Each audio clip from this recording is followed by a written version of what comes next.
In 2022, a study was conducted by the online gaming site Solitaire to find the statistical split of gender representation in video games, only for them to discover that a measly 6% of games, globally, featured a female protagonist. Of this 6%, 2 of the games were simply just sequels anyways, one being Portal 2, a silent first-person shooter, mind you, meaning that the player never really needs to consider her gender, and the other, the critically acclaimed... I'm Lara Croft, and I'm here to tell you all about my new game, Tomb Raider 3.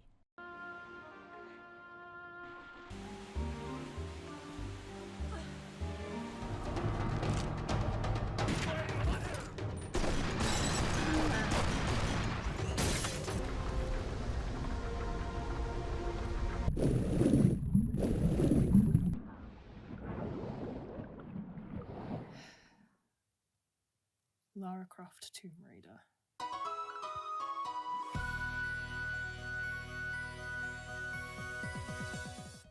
Originally released in 1996, Lara Croft became one of the first female protagonists to truly skyrocket to fame in the community. Her calm, tough persona, high IQ, and affinity for guns painted her as the ideal all-star action man. However, despite her existence having some benefit of female empowerment, she was always truly intended for the voyeuristic enjoyment of her primarily male audience, an objectified sex symbol. Scopophilia, as defined by the College of Liberal Arts, literally translates to the love of looking, the term often referring to the predominantly male gaze of Hollywood cinema, which enjoys objectifying women into mere, well, objects to be looked at. Whilst usually used in feminist film criticisms, the theory is also applicable here, with much of Lara Croft's broader appeal pandering entirely to the straight, white, geek male audience, canonising themselves as both the video game consumer and producer.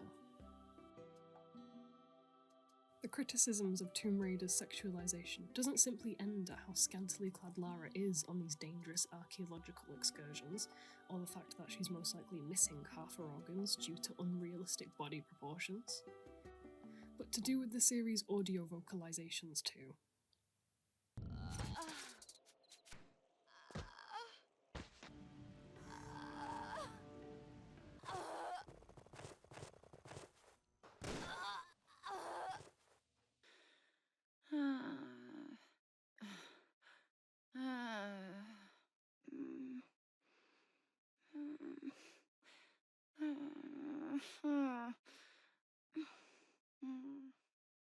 In Dr. Milena Draumeva's study of Tomb Raider, Media Ventriloquism, How Audiovisual Technologies Transform the Voice-Body Relationship, she notes how the over-exaggerated breathing of Croft becomes practically pornographic, taking her out of Lara's character and identity.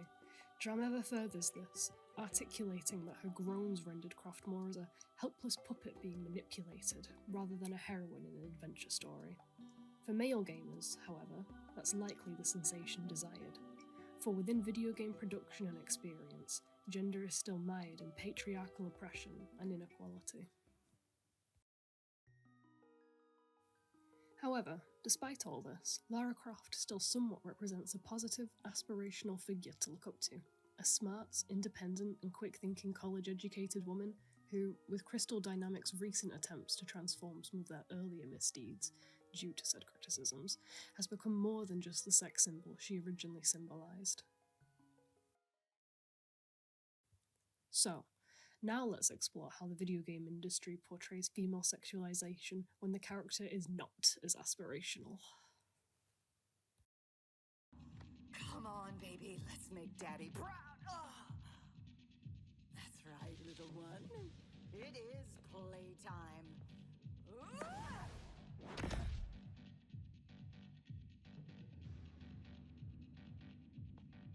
You know, I've been looking for a chance to unwind.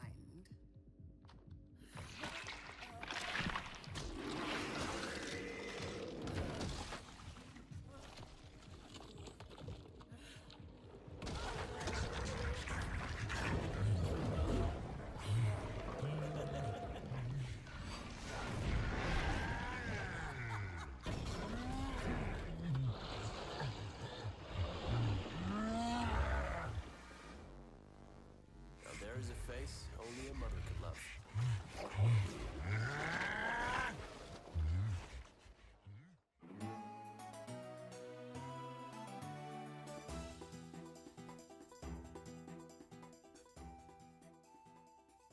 It is said in Alan G. Johnson's The Gender Knot that the cultural expression of misogyny, the hatred of femaleness, takes many forms.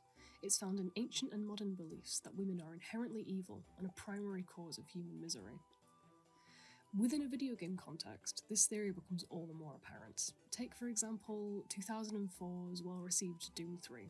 Its one, and only, female villain, the Vagary, as it's so aptly named, being a perfect representation of that blend between the supremely grotesque and female sexuality/fertility.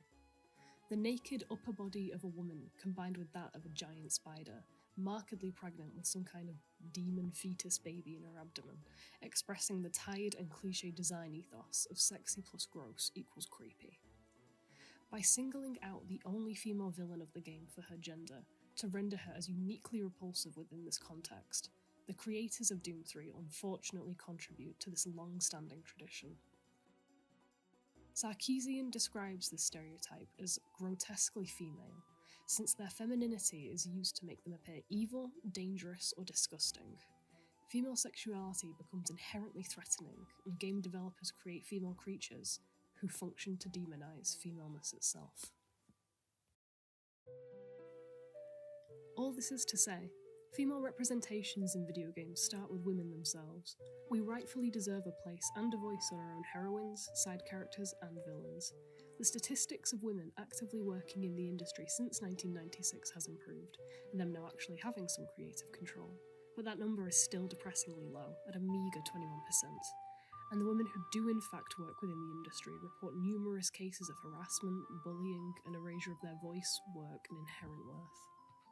Some of this can even be tied to the objectification standards set all the way back in Lara Croft's Tomb Raider, negative representations going beyond how women are denied that sense of identity, that sense of seeing themselves on screen, but how men who've grown up with these representations whilst playing video games then become entitled to belittle and sexualize the women around them, negatively impacting us all.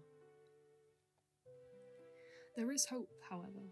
Organisations like the IDGA or Women in Games, who have been active and still going strong since 2009, with currently 12,000 employees, work to support others and encourage discussions, affecting change to how women are both treated and represented in the industry.